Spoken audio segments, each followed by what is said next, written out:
Could you please introduce yourself? Sure. Thank you, Tony. I am Madhu Kaushik, Vice President of Vera Inkjet.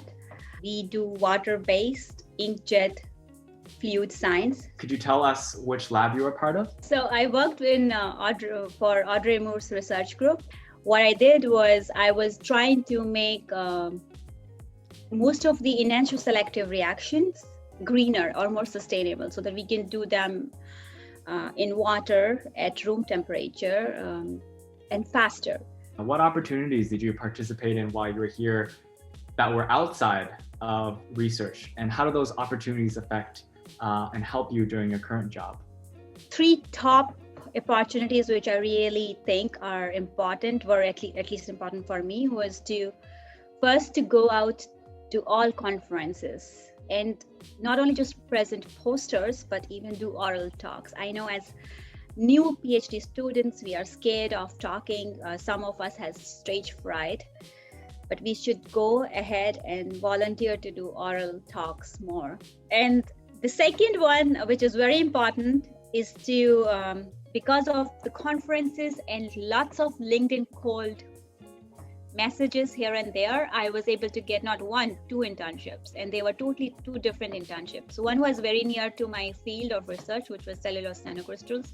So I did that at FP Innovations. The other was in consulting, which was at Deloitte. The third most important thing to do outside of research, besides going to conferences and internship, is to basically network.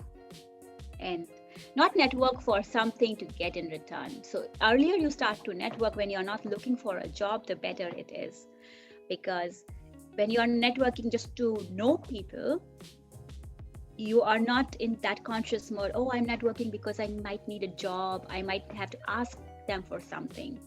You are just yourself and enjoying the process rather and just making new friends in a way. Why did you decide not to go into academia? One thing is I don't like to teach. The other is speed of research.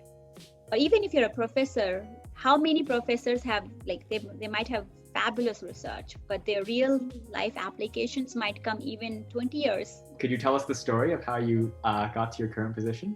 I'm very active on my LinkedIn page. I update it from time to time. And what happened is my present boss, Glenn Pearson from Vera Inkjet, he approached me on LinkedIn. We networked, and he really did ask me a lot of questions, not about science. And that's why I want to tell everyone here and take the opportunity. It's not your technical knowledge, because we are all scientists from one PhD to the other. I didn't know anything about inkjet, but he said, inkjet, I don't care. I know if you are a good scientist, you'll be able to 3 months or 6 months down the line, you will get in your expertise. What I care is character, work ethics, how you're going to gel into the existing team. What are your future goals? Are they good enough or passionate enough to take my company from level A to B? Why did you choose McGill and Canada in general as a place to conduct your PhD studies? But why McGill?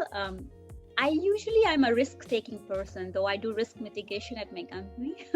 I wanted to come to a culture where I have no clue of. So going to Toronto, British Columbia, I'll still be speaking English. It still is like an Anglophone culture, but not very different from where I live in India.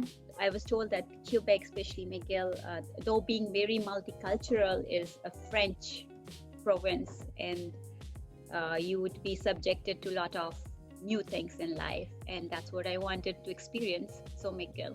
What's one key piece of advice you would give students who are looking for careers right now? I think the one piece of advice is that if you have a good thesis and good publications, that doesn't count towards a good PhD. A good PhD is a whole PhD. PhD is a process to train a smart individual to do not just science, but to do time management, to do project management, to collaborate, to network, to write, communication skills, to team lead. You're doing teaching assistantship. So you can train undergrads. If you can train undergrads, you can do your team building in a company. So focus on other skills you can get out of your PhD. And then some people don't know how to sell those skills, even if they have them, because they just don't realize it.